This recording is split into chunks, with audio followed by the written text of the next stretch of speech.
আমাদের অপরাধ এটাই যে আমরা নবীর বেলায়েত তথা মিলাদের কথা মহল্লাবাসীর কাছে জিজ্ঞাসা করিনি। আমরা মহানবীর মিলাদের কথা জেনেছি রসুলের ঘরের অধিবাসীদের কাছ থেকে। মিলাদ মানে হচ্ছে আজকে পবিত্র ঈদে মিলাদুন্নবী সরকার দো আলম আবুল কাশেম মোহাম্মদ মুস্তফা আহমদ মুস্তফা সাল্লাল্লাহু আলাইহি ওয়াসাল্লামের শুভ আবির্ভাব দিবস, আগমন দিবস।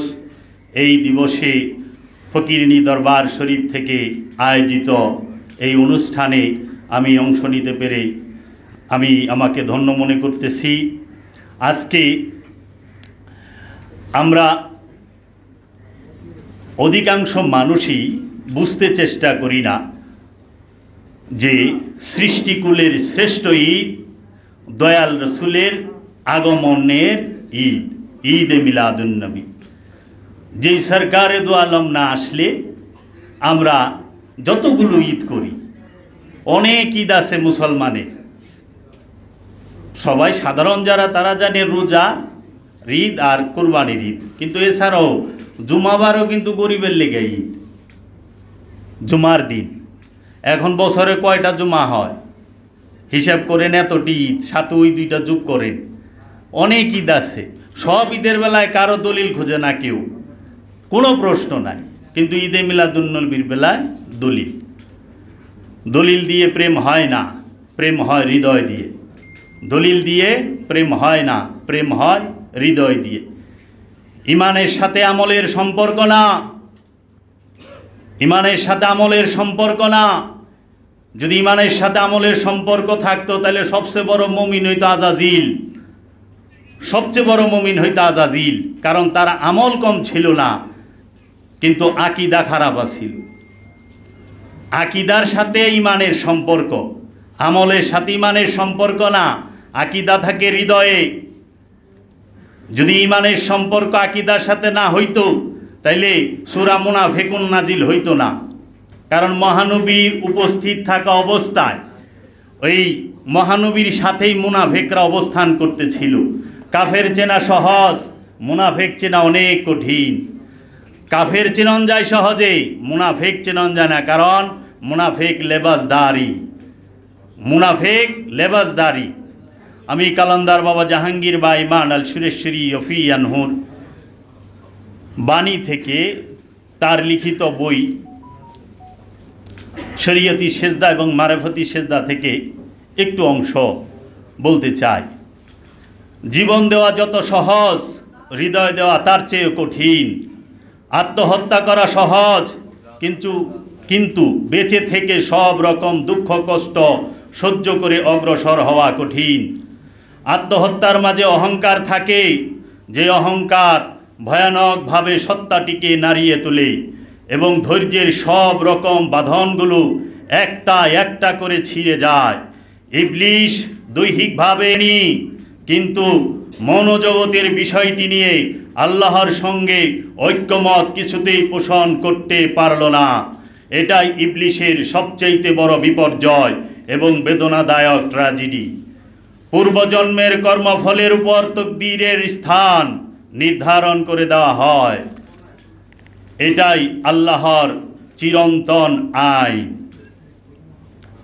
শরীয়তি সেজদা মারিফতি সেজদার 56 এবং আল্লাহর হাবিব সরকারে দো আলম আবুল কাশেম হজরত মুহাম্মদ সাল্লাল্লাহু আলাইহি ওয়াসাল্লামের আগমন এই জগতে কেন হয়েছে? তার জন্য? কখনো না। আমার মতো পাপীর জন্য, আমাদের মতো পাপীর জন্য তার আগমন। সেই পৃথিবীতে আগমন করছে আল্লাহর হাবিব আমাদের মতো পাপী তাপী নাখান্দা নালায়েকদেরকে তরাবার জন্য। যদি আল্লাহর হাবিব আগমন না করতেন আমরা পাপী থাইকা যাইতাম, আমরা নিকৃষ্টই থাইকা যাইতাম। কেউ ওই কাফেরের দলেরা আগে যারা মহানবীর মাথা কাটতে আসছে তারা এখন মুমিনে পরিণত হয়েছে, তাদের কত জয় জয় গান।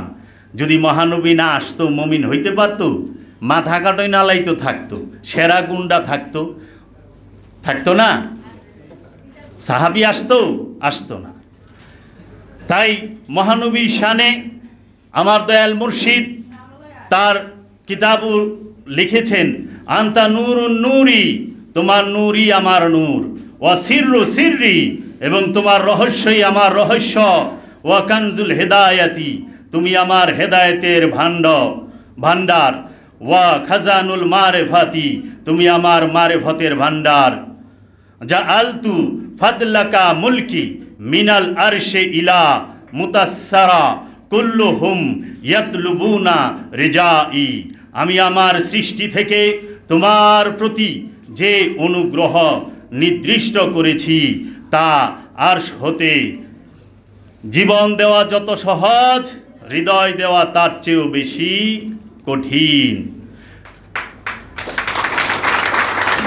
জীবন দেওয়া যায়, হৃদয় দেওয়া যায় না, কারণ দেহের থেকে মনের শক্তি বেশি। মানুষ দেহের জুড়ে বাঁচে না, মানুষ মনের জুড়ে বাঁচে। মানুষ দেহের জুড়ে অতটা চলতে পারে না, মানুষ মনের জুড়ে চলে। মানুষ কাজ করে বুদ্ধির জুড়ে, শরীরের জুড়ে কাজ করলে অল্প সময় করতে পারবো, তারপরেই হাঁপায় যাইব। বুদ্ধির জুড়ে কাজ করে। তা এখন আমাদের সমাজের মধ্যে আমরা যে মহানবীকে নিয়ে, সরকারে দু আলমকে নিয়ে, সরকারে দু আলমের পরিবারকে নিয়ে, আলে রসুলকে নিয়ে, আলে বায়েতকে নিয়ে এবং মহানবীর বংশকে নিয়ে, মহানবীর ইত্রাতকে নিয়ে যে প্রোপাগান্ডা, যে অপপ্রচার, এই ওহাবি সালাফি খারিজি ফেরকার অনুসারীদের, যারা মহানবী সাল্লাল্লাহু আলাইহি ওয়াসাল্লামের সম্পর্কে নানান আজে বাজে মন্তব্য তাদের মন গড়া করে থাকে, কিন্তু তারা কখনো কোরআন থেকে দেখে না। কারণ দেখব কেমনে, আল্লাহ বলছে আমি যে চোখের মধ্যে পর্দা দিয়া দিই। আমাদের অপরাধ এটাই যে আমরা নবীর বেলায়েত তথা মিলাদের কথা মহল্লাবাসীর কাছে জিজ্ঞাসা করিনি। আমরা মহানবীর মিলাদের কথা জেনেছি রসুলের ঘরের অধিবাসীদের কাছ থেকে। মিলাদ মানে হচ্ছে আগমন, জন্ম। ঈদ শব্দের অর্থ খুশি, মিলাদ শব্দের অর্থ আগমন, জন্ম। নবী শব্দের অর্থ যিনি গায়েবের খবর দান করেন, হিডেন নলেজ যার আছে তার। গায়েবের খবর দেনেওয়ালার আগমনের খুশিকেই বলা হয় ঈদে মিলাদুন্নবী। এই ঈদে মিলাদুন্নবী আজকে আমি আসার সময়ও একজন আমাকে জিজ্ঞেস করতেছে বাইক কোথায় যান। তাই আমি বললাম আজকে তো ঈদে মিলাদুন্নবী, ঈদে মিলাদুন্নবী উপলক্ষে আমাদের একটি অনুষ্ঠান আছে, প্রেস ক্লাবে যাচ্ছে। কই ঈদে মিলাদুন্নবী কই বলি, এটা তো শিরক বেদাত। তাই আমি কইলাম তাই, আপনি নিজেও তো বেদাত। কইটা কোন ধরনের কথা? আমি বেদাত হইলাম কেমনি? আপনি বেদাত না, কারণ বেদাত তাকেই বলে যাহা নবীর জমানায় ছিল না এবং রসুলের জমানায় যাহা ছিল না। নবীর জমানায় এবং সাহাবীদের সময় যে জিনিসগুলো ছিল না, যাহা কিছু ছিল না, সেটাকেই বেদাত বলা হয়। বেদাত দুই প্রকার, বেদাতে হাসানা, বেদাতে সাইয়্যা। উত্তম বেদাত এবং খারাপ বেদাত। এখন কিন্তু যাই থাকুক সেইটাই বেদাত। বেদাত শব্দের অর্থ হলো নতুন আবিষ্কার, নব্য আবিষ্কার। তাহলে আপনি তো রসুলের জমানায় নাই, আসিলেন, আইসেন? কয় না। সাহাবিগো দেখছেন, সাহাবির জমানায় আইসেন? কয় না। তো এখন আইসেন না বঙ্গবন্ধুর আমলে? কহা আপনি নিজেই বেদাত, আপনি নিজেই বেদাত। তা আপনি নিজে বেদাত হয়ে এত বেদাত খুঁজেন কে? কয় না আমি কেমনে বেদাত দিলাম, আমি তো এখন এর কান্দে পড়ে গেছে তো এত দৌড় দেয়। বেদাত দুই প্রকার। এখন আপনি কোন বেদাত, বেদাতে হাসানা না বেদাতে সাইয়্যা? এটা নিজেকে প্রশ্ন করেন, নিজে খুঁজবেন। আমরা আমাদেরকে প্রেম শিখায় না, আমাদেরকে আইন শেখানো হয়। আমরা আইন শিখি, প্রেম শিখি না। আমাদেরকে বোঝানো হয় কোরআন হচ্ছে জীবন বিধান। কোরআন কি জীবন বিধান? কোরআন হচ্ছে আত্মদর্শন, জীবন দর্শন। আত্মদর্শনের নাম হচ্ছে আল কোরআন, জীবন দর্শনের নাম হচ্ছে আল কোরআন। আমরা কোরআনের তাফসীর পড়ি, আমরা কোরআনের তাফসীর পড়ি, আমরা আরবি ভাষার তাফসীর পড়ি,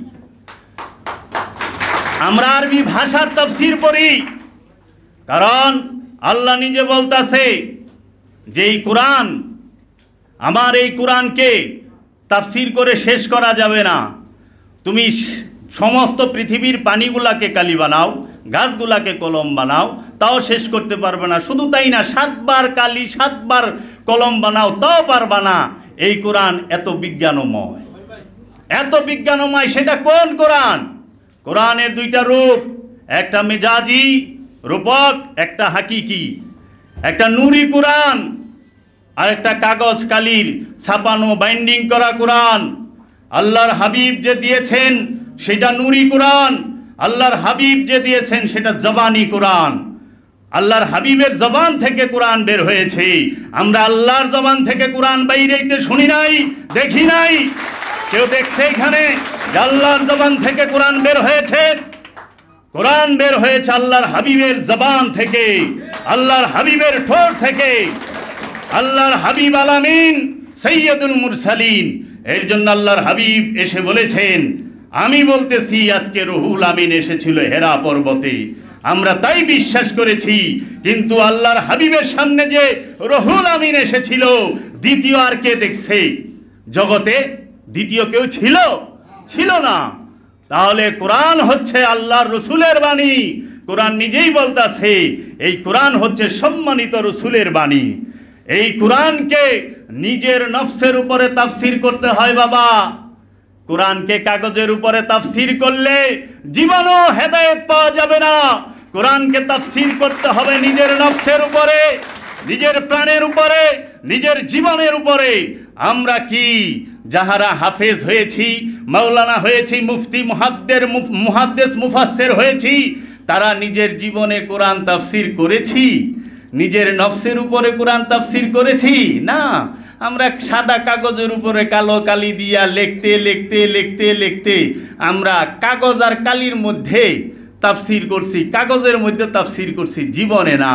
কারণ কোরআনুল মাজিদ জীবনের মধ্যে তাফসীর করতে পারলে আর কিছু লাগে না। বাবা জাহাঙ্গীর বলেছেন, সকল ধর্মের একমাত্র মূল উপদেশই হচ্ছে আপন নফসের সাথে মিশে থাকা, খান্নাসরূপী শয়তান হতে মুক্তি নেওয়া। সকল ধর্মের, খালি ইসলাম ধর্মের না, মুসলমান ধর্মের না, সকল ধর্মের একমাত্র মূল উপদেশ, আর কোনো উপদেশই নাই। এই একমাত্র মূল উপদেশ, সেটা কি? আপন নফস থেকে খান্নাসরূপী শয়তানকে তাড়িয়ে দেওয়া বাবা।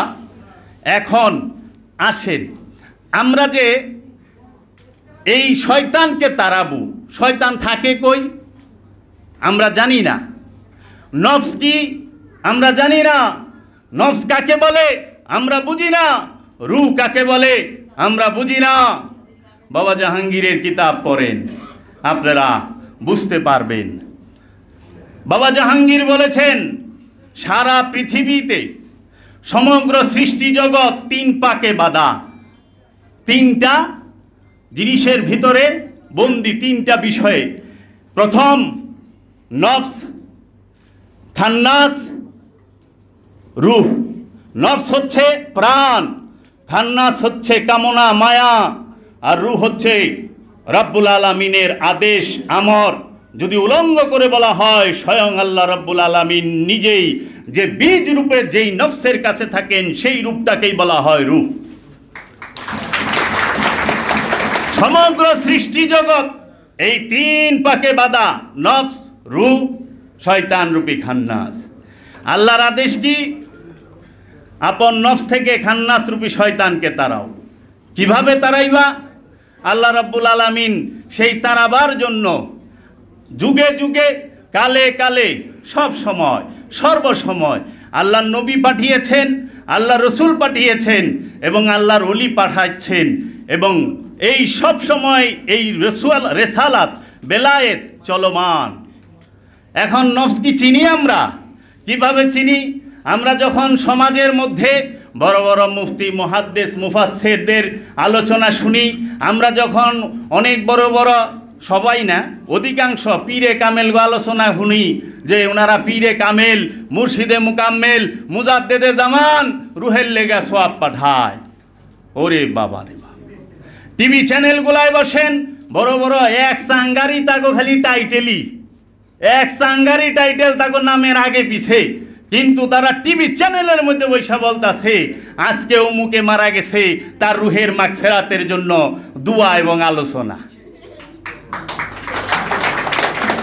এরা সারা জীবন কোরআন কি পড়লো, সারা জীবন কোরআনে কি শিখলো, যে রুহের জন্য সোয়াব পাঠায়। এখন আমি একে একে একটু আপনাদের সামান্য ধারণা দিতে চাই। আমরা একটু দুরূদ শরীফ পড়ি। আল্লাহুম্মা সাল্লি আলা সাইয়্যিদিনা মাওলানা মুহাম্মদ ওয়া আলা আলি সাইয়্যিদিনা মাওলানা মুহাম্মদ। আল্লাহ রাব্বুল আলামিন নফসের হেদায়েতের জন্য, নফসকে পবিত্র করার জন্য আল্লাহ রসুল পাঠাইছেন। এখন আপনি যদি বলেন এর দলিল কোথায়, তো এই দলিল আপনাকে তো অবশ্যই দিতে হবে। আবার দলিল ছাড়া অনেকেই অনেক কিছু মানতে চায় না, দলিল তো লাগবেই, দলিল দিতেই হবে। আল্লাহ রাব্বুল আলামিন বলছেন ইউসাব্বিহু লিল্লাহি মা ফিস সামাওয়াতি ওয়া মা ফিল আরদিল মালিকুল কুদ্দুসুল আজিজুল হাকিম। আসমানে এবং পৃথিবীর মধ্যে যাহা কিছু আছে সবাই আল্লাহর তাসবিহ পাঠ করছে। যেই আল্লাহ হচ্ছেন বাদশাহ। এইখানে বলতেছে মালিকুল, মালিক আরবি শব্দ, মালিকের বাংলা হচ্ছে বাদশাহ, ইংরেজিতে কিং। কুদ্দুস মহাপবিত্র, আজিজ সে পরাক্রমশালী, এবং হাকিম সে হচ্ছে হেকমতওয়ালা, হেকমতের জ্ঞান, রহস্যের জ্ঞান যিনি দান করেন। তারপরের আয়াতে, এই আয়াতটি হচ্ছে সূরা জুমার 1 নম্বর আয়াত। দ্বিতীয় আয়াতে বলতাছে হুয়াল্লাযী বাআসা ফিল উম্মিয়িনা রাসূলাম মিনহুম ইয়াতলু আলাইহিম আয়াতিহি ওয়া ইউআল্লিমুহুমুল কিতাবা ওয়াল হিকমাতা। খেয়াল কইরেন আল্লাহ কি বলতেছে, হুয়াল্লাযী বাআসা ফিল উম্মিয়িনা রাসূলুম মিনহুম। হুয়াল্লাযী সেই আল্লাহ, আল্লাহকে আল্লাহ দেখেন মহানবীরে দিয়ে নিজের তারিফ করাইতেছে। প্রথমে বলছে না আল্লাহ 4টা শক্তি কি, সে বাদশাহ, সে মহাপবিত্র, সে পরাক্রমশালী এবং সে প্রজ্ঞাময়, এই 4 গুণ। তখন কিভাবে প্রমাণ হইব? তখন সে বলতেছে হুয়াল্লাযী, তিনি সেই আল্লাহ যিনি উম্মিয়িনদের মধ্যে একজন রসুল পাঠাইছেন। এই রসুল যে আমি পাঠিয়েছি, আমার রসুলের চেহারার দিকে তাকাও, আমাকে দেখতে পাবা। আমার রসুলের সিরাতের দিকে তাকাও, আমাকে জানতে পারবা। আমার রসুলের আদর্শবান হয়ে যাও, আমার রঙে রঙিন হয়ে যাইবা। এর জন্য আল্লাহ বলছে আমার হাবিব, এই মানুষেরা দেখবে আপনাকে, চিনবে আমাকে। আমার হাবিব ইয়া রাহমাতাল লিল আলামিন, এই মানুষেরা আপনাকে দেখবে, আমাকে চিনবে। এখন রসুলের কাজ কি এই আয়াতে বলে দিচ্ছে যে ইয়াতলু আলাইহিম আয়াতি। ইয়াতলু মানে সে তেলাওয়াত করবে, আয়াতি নিদর্শন। কি তেলাওয়াত করবে? আয়াত তেলাওয়াত করবে। আয়াতের বাংলা কি? নিদর্শন। এই নিদর্শন কাকে বলে? জীবনে কেউ জিজ্ঞেস করছেন, খুঁজছে? মুসলমানরা নিদর্শন কারে কয়? অনেকে কয় আসমান, সূর্য, তারপরে এই যে জমিন, পাহাড়, পর্বত। আপনি না থাকলে এই গিনাকে দেখব। নিদর্শন কি এটা? এটা তো মেজাজি নিদর্শন। হাকিকি নিদর্শন কোনটা? বলছে আমার আয়াতকে তেলাওয়াত করো। তারপরে আল্লাহ বলতাছে তাদেরকে তুমি কিতাব শিক্ষা দাও। তারপরে বলতাছে তাদেরকে তুমি পবিত্র করো। ওয়ায়ুজাক্কিহিম, তাহাদের নফসের সাথে যে খান্নাসরূপী শয়তান যুক্ত হয়ে রয়েছে, এই খান্নাসরূপী শয়তানকে দূর করার জন্য, এই খান্নাসরূপী শয়তান থেকে মানুষের নফসকে পবিত্র করার জন্য রসুলের আগমন। রসুলের কাজ 4টা। কি? আল্লাহর নিদর্শন বর্ণনা করা, আয়াত তেলাওয়াত করা, মানুষের মধ্যে আল্লাহর নিদর্শন তেলাওয়াত করা, আল্লাহর কিতাব শিক্ষা দেওয়া এবং মানুষের নফসকে পবিত্র করা। এবং তাদেরকে হেকমতের জ্ঞান দান করা, রহস্যের জ্ঞান, এইটা হইল রসুলের গুণ। এখন নবীর গুণও 4টা। দেখেন সূরা আহজাবে বলতেছে, ইয়া আইয়ুহান নাবিয়্যু ইন্না আরসালনাকা শাহিদাও ওয়া মুবাশশিরাও ওয়া নাযীরা ওয়া দাইয়ান ইলাল্লাহি বিইজনিহি ওয়া সিরাজাম মানীরা। ইয়া আইয়ুহান নবী, হে আমার নবী, আল্লাহ নাত পড়তাছে, আল্লাহ রাব্বুল আলামিন নাত পড়তাছে আল্লাহর হাবিবের শানে।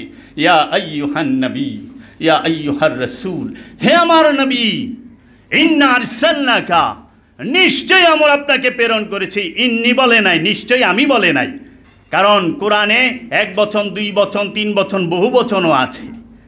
কা কুমা কুম, ইন্না, ইন্নি, ইন্না বলছে, ইন্নি বলে, ইন্নি মানে নিশ্চয়ই আমি, ইন্না মানে নিশ্চয়ই আমরা। ইয়া আইয়ুহান নবী ইন্না আরসালনাকা শাহিদাও ওয়া মুবাশশিরাও ওয়া নাযীরা ওয়া দাইয়ান ইলাল্লাহি বিইজনিহি ওয়া সিরাজাম মানীরা। হে আমার নবী, আমরা আপনাকে কি করেছি? পাঠিয়েছি। কিসের জন্য? আপনি শাহেদা, সাক্ষীদাতা, আপনি মুবাশশিরা, সুসংবাদদাতা, আপনি নাযীরা, সতর্ককারী, ওয়াদায়ান, এবং আল্লাহর পথে দাওয়াত দেনেওয়ালা। 4টা কাম নবীর, 4টা কাম রসুলের। এই নবী আর রসুলের মধ্যে তফাৎ কি? কারণ মহানবী থেকে নবুয়ত বন্ধ, নবুয়তের দরজা খতম, সিল, স্টপ। সেটার দলিল কোথায়? সূরা আহজাবে যায় আবার বলতেছে নবুয়তের দরজা বন্ধ। মা কানা মুহাম্মাদুন আবা আহাদিম মির রিজালিকুম ওয়ালাকির রাসূলুল্লাহি ওয়া খাতামান নাবিয়্যিন। মুহাম্মদ সাল্লাল্লাহু আলাইহি ওয়াসাল্লাম কোনো পুরুষের পিতা না, কোনো নরের পিতা নয়। ওইখানে নর বলছে রাজ্জা, রসুল বলে নাই। রসুল অর্থ হইল পুরুষ, রাজ্জা অর্থ হইল নর, পুরুষের পিতা না। ওয়ালাকির রাসূল আল্লাহ, সে শুধুমাত্র আল্লাহর রসুল। মুহাম্মদ সাল্লাল্লাহু আলাইহি সাল্লামকে আল্লাহর রসুল। আর মোল্লারা কয় কি? ওয়াহাবিরা, ওয়াহাবি খারিজিরা কয় কি? মানুষ। রসুল আর মানুষ কি এক? রসুল আর মানুষ কি এক? মহানবী থুতু নিক্ষেপ করলে মরা কুয়া জীবিত হইছে। মহানবীর থুতু মুবারক যখন মাওলা আলীর চোখ উঠছে, মাওলা আলীর চোখের মধ্যে লাগাই দিছে, চোখ ভালো হয়ে গেছে। অন আপনি কন আমাকে জাতীয় মসজিদের ইমাম সাহেবের থুতু আমি চোখে লাগাইছি, চোখ উঠছে দীঘা। ডাক্তার আগে কখন গাইলেইব কি করছেন? তাহলে কেমনে সমান হইলে? আপনি থুতু ফেকলে কুয়া, মরা কুয়া তাজা হইব, পানি উপরে উঠব? আপনি আর নবী সমান? নবী আমাদের মতো মানুষ, নাউজুবিল্লাহি মিন যালিক। আল্লাহর হাবিব তিনি হচ্ছেন স্রেফ আল্লাহর রসুল, ওয়া খাতামান নাবিয়িন, এবং নবুয়তের দরজা বন্ধ, খতম। কিন্তু রেসালাতের দরজা করলে বন্ধ না। দলিল কই? সূরা ইব্রাহিমের 4 নম্বর আয়াত, ওমা আরসালনা ইল্লা বিলিসানি কওমিহি লিবাইয়িনা লাহুম। আমি এমন কোন জাতি নাই, এমন কোন সম্প্রদায় নাই যে ওই জাতির নিজস্ব ভাষায়, তার নিজস্ব ভাষায় ওই জাতিতে আমি একজন রসুল প্রেরণ না করছি আমার নিদর্শন বর্ণনা করার জন্য। প্রত্যেক সময়ে রসুল বিরাজমান, কারণ রসুল বিরাজমান না থাকলে হেদায়েতের দরজা বন্ধ হয়ে যায় না। হেদায়েত হইব কেমনে মানুষ? তা আমার এক মাওলানা সাহেব করলো আলেম উলামা দেইব। আমাকে কোন আলেম দিয়ে হইব? আপনি বাংলাদেশে একজন আলেম কন যে এই আলেম দিয়ে হইব? কয় কে? আমি কই সুন্নি কয় ওহাবি রে তুই খারাপ, ওহাবি কয় সুন্নি রে তুই জাহান্নামী। সিয়া আবার কয় কি সুন্নি ওহাবি দুটা বাদ, আমি সেরা। অনেক কাদিয়ানির কে দুধ তোরা 3টা বাদ, আমি সেরা। এইরকম করতে করতে 73 ফেরকায় একজনও আলেম নাই। কয়টা আলেম না, এটা জালেম। আচ্ছা, তারপরে মুসলমানও একটা পাই নেই, কারণ সব ফেরকাই তো তার বিপরীত ফেরকারে কাফের ফতুয়া দিতেছে। মুসলমান আছে কোনো? নাই তো, সব কাফের দা বইরে গেছে গা। তাও এক মুফতি আরেক মুফতিরে দিতে আছে। এমন কোনো ফেরকা আছে যেই ফেরকায় আলেম নাই?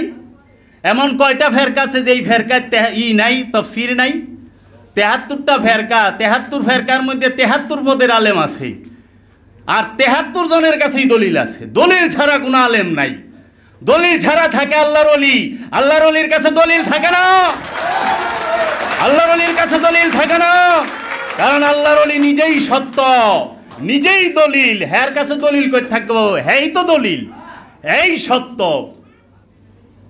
সেই সত্য। এর জন্য আল্লাহর ওলির কাছে কখনো ফেরকা বসতে পারে না। আল্লাহর ওলির কাছে কোনো জাতপাত নাই। আল্লাহর ওলির কাছে হিন্দু, বৌদ্ধ, খ্রিস্টান, ইহুদি, নাসারা, আস্তিক, নাস্তিক সবাই বসতে পারে, কিন্তু একজন মৌলভী সাহেবের সামনে তা পারে না। একজন মৌলভী সাহেবের সামনে খালি তার ফেরকার লোক বইব, তার ফেরকার লোক, আর সবাই রে সরাইব। অন্য ধর্মের মানুষ তো ডুববাড়ি দিব না। আবার ইসলাম ধর্মেরই যদি অন্য ফেরকার কেউ ঢুকে, সব সময় আতঙ্কে থাকে, কোন সময় আবার কুফুরের মেসাইল মারে, কারণ সব জায়গায় তো কুফুর দেখে। একটা ভুল করে হালাই দিব, পায়ে ধরে সালাম করছে, কয় শিরিক, কয় হাতে ধরে সালাম দেই, কয় না হাত উঠাও। ওখানে একজনে কই বলেছে যে এখানে বলে হাতও বান্ধন দেবো না, নামাজের এখানে বান্ধন লাগবো। আমাকে ইন্না লিল্লাহ। কয় যে মাসাক করেন না এমনি, ওখানে এখানে বানবেন না, এখানে বানবেন। আল্লাহ সামনে সামনে কি কি দেখান লাগবো। সালাত কি বুঝে? বুঝেই তো না। তাহলে নবীর দরজাটা বন্ধ, রেসালাতের দরজা খোলা। রেসালাত চলমান, রেসালাত বহমান, এইটা সব সময় চলমান। কোরআনে অসংখ্য ভুরি ভুরি দলিল আছে। আমার কাছে সময় কম, আমি দলিলগুলা বলতে, আমার কাছে, আমি কোরআন থেকে, আমরা যারা সুফি জগতের আলেম আছে তারা সবাই কম বেশি পায়, তারপরও তাদের মধ্যে দ্বিমত আছে। এখন রসুল সর্বপ্রথম চিনতে হবে। রসুলটা চিনব কে? আপনি। রসুল কেন প্রয়োজন? খান্নাস ত্যাগের জন্য। খান্নাস চিনেন? খান্নাস কারে কয়? খান্নাসের সাথে দেখা হইছে না? শয়তানের সাথে কেউ দেখা হইছে? শয়তানের সাথে দেখা হইব কই থেকে? শয়তান তো বাইরে থাকে না। শয়তান আমার নফসের সাথে মিলা রইছে। যেই পর্যন্ত একটা মানুষ সে আল্লাহর রসুলের নূরে নূরময় না হয়, সেই পর্যন্ত সে নিজেই শয়তান হয়ে বয়ে রইছে। সে টের পায় না, সে টের পায় না।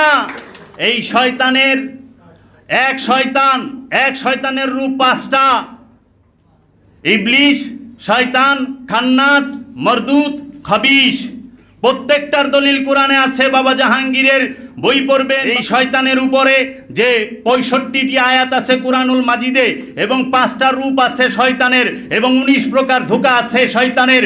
এই সমস্ত কালামগুলা পাবেন বাবা জাহাঙ্গীরের লিখিত সুফিবাদ আত্মপরিচয়ের একমাত্র পথ বইটিতে।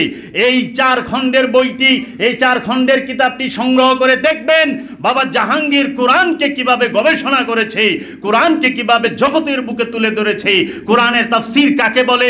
যদি কেউ জানতে চায়, যদি কেউ দেখতে চায়, সে বাবা জাহাঙ্গীরের কিতাব পড়লে টের পাবে যে সে কোরআনের কত গভীরে প্রবেশ করেছে। আর এই গভীরে প্রবেশ করে বাবা জাহাঙ্গীর বলছে, আমি কোরআনের কিছুই বুঝতে পারলাম না, এই কোরআনের কিছুই আমি বুঝতে পারলাম না। আর যারা শয়তানরে সারা জীবন গাছে খুঁজলো, মাছে খুঁজলো, মহিষে খুঁজলো, পশুতে খুঁজলো, বাইরে খুঁজলো, মসজিদে খুঁজলো, মন্দিরে খুঁজলো, সব জায়গায় খুঁজলো, তারা বলে সব জানতা শমশের আলী, সব জানে। শয়তানকে বাইরে খুঁজে, শয়তান বাহিরে থাকে না। আল্লাযী ইউওয়াসউইসু ফি সুদুরিন নাস, সূরা নাসের মধ্যে আল্লাহ বলতাছে যে কুল আউযু বিরাব্বিন নাস, মালিকিন নাস, ইলাহিন নাস, মিন শাররিল ওয়াসওয়াসিল খান্নাস। আল্লাযী ইউওয়াসউইসু ফি সুদুরিন নাস মিন শাররিল ওয়াসওয়াসিল খান্নাস। এই খান্নাসকে শয়তানের সবচেয়ে ভয়ঙ্কর রূপ, এই শয়তানের সবচেয়ে ভয়ঙ্কর রূপ খান্নাস।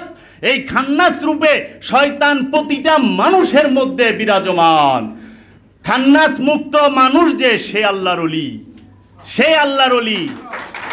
শয়তান রূপে সবার মধ্যে শয়তান নাই, ইবলিশ রূপে সবার মধ্যে শয়তান নাই, মরদুদ রূপে সবার মধ্যে শয়তান নাই, কিন্তু খান্নাস রূপে প্রতিটা মানুষ, জাতি, ধর্ম, বর্ণ নির্বিশেষে সবার মধ্যে সে আছে। কারণ খান্নাস আরবি শব্দ, খান্নাসের বাংলা হচ্ছে কামনা। কামনা ছাড়া মানুষ আছে? জগতে দেখাইতে পারবেন মানুষ কামনা ছাড়া? আর আপনাদের মসজিদের ইমাম সাহেবেরও কামনা আছে, যা দেখেন ওই ইমাম সাহেবেরও কামনা আছে। তাহলে শয়তানের বাংলা কি? কুমন্ত্রণাদাতা। ইবলিশের বাংলা অহংকারী, মরদুদের বাংলা সম্পদ জমাকারী। যে সম্পদ জমা করে খালি দুনিয়া দুনিয়া চাই, হ্যাঁ মরদুদ। আপনার এলাকায় তো মরদুদ নাই, সম্পদ জমায় না বড় কেউ। 8-10টা বাড়ি আছে, কোটি কোটি টাকা আছে, 200-400 বিঘা জমি আছে। শয়তানের আস্থা ভয়ঙ্কর রূপ মরদুদ হয়ে বয়ে রয়েছে। কিন্তু হ্যাঁ জান্নাতে যাইব, কারণ মৌলবী সাহেবরে কিছু দিলেই হ্যাঁ ফতুয়া দেয়, আপনি গড়গড়ায় যাইবেন গা, সেলসেলায় যাইবেন গা, খালি মসজিদে দেন, মাদ্রাসায় দেন, এতিমখানায় দেন, আমরা ব্যবস্থা করি না। না, কোরআন বলতেছে আতালিবুদ দুনিয়া মরদুদ, যে শুধু দুনিয়া দুনিয়া চায়, যে সম্পদ জমা করে, সেই হচ্ছে মরদুদ। এখন এই শয়তানকে তাড়াইতে হলে রসুলের কাছে যাইতে হবে, কারণ শয়তান তাড়ানের ডাক্তার হইল রসুল, এই রসুলের কাছে। এখন এই রসুলের কাছে যাইবেন, রসুল কি করে? 4টা কাজ করে: নফসের পবিত্রতা, হিকমতের জ্ঞান, আর সে কিতাব শিক্ষা দেয় এবং আল্লাহর আয়াতের বর্ণনা করে। আপনি সারা কোরআন খুইলা দেখেন, প্রতিটা আয়াতে রসুলের এই 4টা কাজই। আমি অসংখ্য দলিল দিতে পারবো কোরআন থেকে, হাদিস থেকে না। একজন আমার কয় কি ঈদে মিলাদুন্নবী সম্পর্কে আপনি সম্পূর্ণ জানতে পারবেন, আপনি একটু জানতে পারবেন, বুখারী শরীফ পড়েন। তা আমি কইলাম যে বুখারী শরীফ, ইমাম বুখারীর তো জন্ম হয়েছে মহানবীর 200 বছর পরে। মহানবীর আগমন 570, ইমাম বুখারীর আগমন হলো 810। 240 বছর পরে বুখারী আইছে। তো ইমাম বুখারীও তো কে থেকে হুই না কইছে, কয় নাই? ইমাম বুখারী কি মহানবীর সময় ছিল? মহানবীর মিলাদুন্নবী জানতে হবে কার থেকে? মহানবীর ঘরের মানুষের থেকে। কারণ 40 বছর পর্যন্ত কোনো সাহাবী ছিল না, মহানবীর আগমনের 40 বছর পর্যন্ত কোনো সাহাবী ছিল না। 40 বছর পরে যা সাহাবী হয়েছে। এবং আলে রসুল ছিল কখন? মহানবীর বয়স যখন 25-25-এর পরে আলে রসুল আসে। মা খাদিজাতুল কুবরা হচ্ছে আলে রসুলের অন্যতম একজন সদস্য।